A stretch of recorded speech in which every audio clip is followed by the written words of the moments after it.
Hey, what's going on, guys? I'm Nick Gray, and this here is the latest device from OnePlus, the OnePlus Nord N200, which, unlike all the other flagship devices that we're typically used to seeing from OnePlus, this is a budget-friendly device that costs only $240. So the question is, how does it really compare against a $900 plus smartphone like the OnePlus 9 Pro, which is what OnePlus is typically known for? When you think about the brand, you're typically looking at a device that can go up head-to-head with the latest devices from Samsung, like the Samsung Galaxy S21 Ultra, or even the latest iPhone device that's hit the market. But this one here at $240 is in a completely different category when you're looking at a smartphone. The good news is this is currently the cheapest 5G smartphone in the United States, which at $240 is just a little bit cheaper than other devices that are currently selling for $280, like the Samsung Galaxy A32, which we haven't fully reviewed yet. We've just started playing with this device, but so far it's a great phone. So the question is, which one of these two should you actually buy? Should you buy a $240 mid-range or budget-friendly device from OnePlus, or a $281 from Samsung? Well, we're going to answer that in this review of the OnePlus Nord N200. But first, let's do an unboxing to see what you get inside the box with this latest device. Unboxing the OnePlus Nord N200 is a little bit different than other OnePlus devices that we see. First off is the color choice here, which is blue and black versus the typical red that we see on their flagship tier devices. But once you get inside the box and take the phone out, and honestly, the only other thing in there is the phone's charger, that's where you see the first difference between these budget-friendly devices and the flagship tier devices from OnePlus. This charger here, though it might look similar to the other chargers that you get on OnePlus smartphones, only delivers 18-watt fast charging, which is dramatically lower than the 60 to 65-watt charging that we've seen on flagship tier OnePlus devices this year so far. Now, although this phone is coming to market just about 6 months after the original N100 made its debut here in the US, it does have a couple different upgrades. And the one that you're going to hear most about is the upgrade to 5G over the regular 4G model with the N100.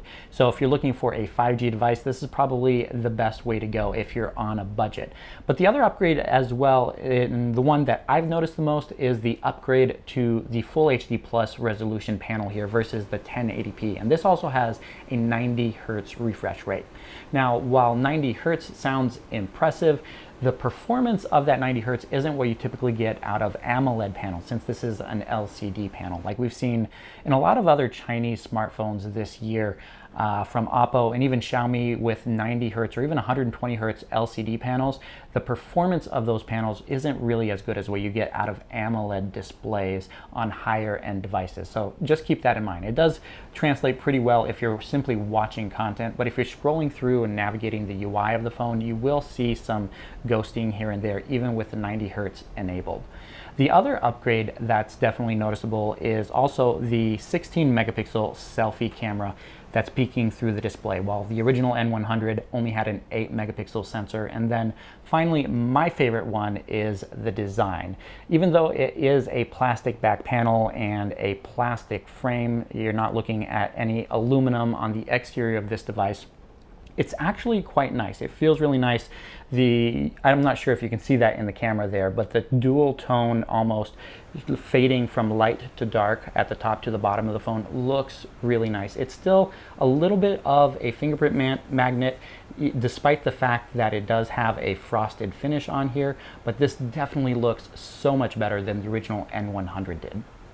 Of course, when it comes to a budget device like this, OnePlus needed to make quite a few compromises in order to deliver a decent phone at the right price. And for $240, you're really not getting a whole lot in terms of hardware.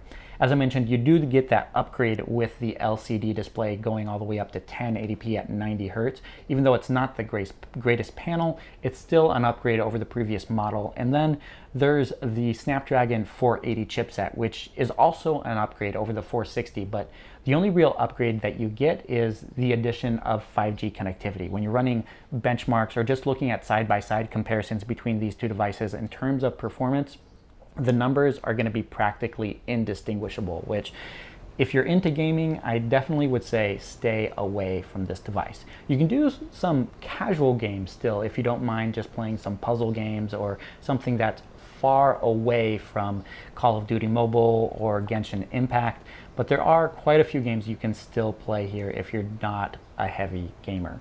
As far as multitasking goes, you only get 4 gigabytes of RAM, and typically, I don't recommend anything that has less than 6 gigabytes of RAM simply because you're going to be running out of memory really quick. Once you load it up 5 to 6 applications, the system simply starts dumping them from memory, especially if you load a single game into the mix there.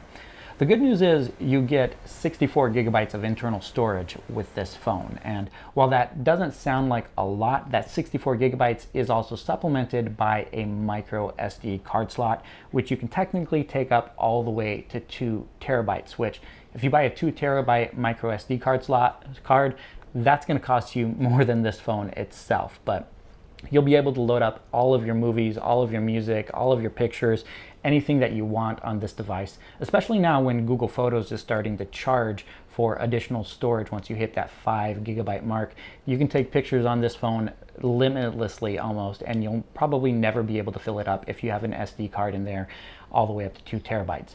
The other thing is you also get a 3.5 millimeter headphone jack on the bottom, something that pretty much every flagship tier device has dropped these days. But again, it's still making its way into budget-friendly devices like this one, and a couple times still we're seeing it in mid-range devices as well.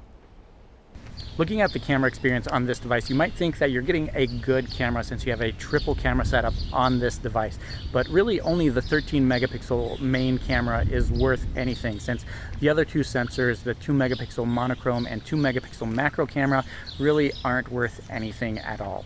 From the main sensor, you can record 1080p video, which I'm using to record right now, which turns out pretty good if you're not looking for anything fancy, especially since it only does 30 frames per second. But as far as the shots go, you get a decent camera when taking photos in well-lit conditions if you make sure that the HDR is turned on. But when it comes to low-light shots, even with the night sight turned on, you really don't get that good pictures because, again, this is only a $240 smartphone, so it's not going to be taking any amazing shots at night.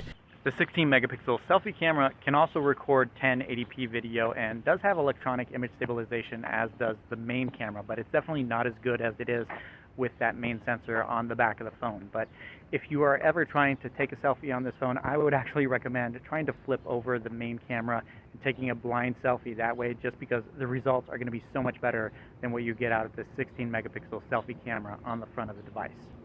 And finally, onto the phone's battery life and charging capabilities. As mentioned before, you only get 18-watt fast charging on this device, but the good news is that's a little bit faster than the 15-watt fast charging you get on Samsung's mid-range and budget-friendly smartphones, though it's a far cry from what we get on the OnePlus 9 Pro. So taking the 5,000 milliamp hour cell from 0 to 100% is going to take you upwards of 90 minutes. So I recommend making sure that you charge the phone overnight. But as mentioned, the 5,000 milliamp hour cell, that thing's going to get you at least 2 days on a single charge. In our battery tests, this thing's outperformed any other mid-range and budget-friendly device we've tested in the last year, which is really good with that Snapdragon 480 chipset on the inside. It is so efficient. With every single charge that we've had, we've gotten at least 8 hours of screen on time over the course of 2 days before needing to top off with plugging this in at night to get us to that 3rd day. And a couple times it's taken us to day 3 as well, which is really, really impressive. But as far as everything else go, besides the battery life and the 5G connectivity, I really have a hard time recommending the OnePlus Nord N200, even though it's only priced at $240. As mentioned before, the Samsung Galaxy A32 is only about $40 more than this device. And unless you're on an extremely tight budget, there's really no reason to pick up the Nord N200 when compared to the A32, simply because this one here has a much better camera with a main camera and then also an ultra-wide camera. on the back, which is an 8 megapixel sensor. But then battery life between these two is going to be nearly identical, but the performance that you get out of the Samsung is about 50% higher when you're looking at the GPU performance of that device, meaning you're going to be able to play a whole lot of games on that device that simply are unplayable on the Nord N200. And that's going to do it for this review. Let me know what you think of OnePlus's new budget-friendly device and if the price point is right for you based off of what you're looking for. We do have more camera comparisons coming up with this device within the next day or two, so make sure you subscribe to the channel if you want to see those as soon as they're online. Thank you so much for watching, and I'll catch you in the next one.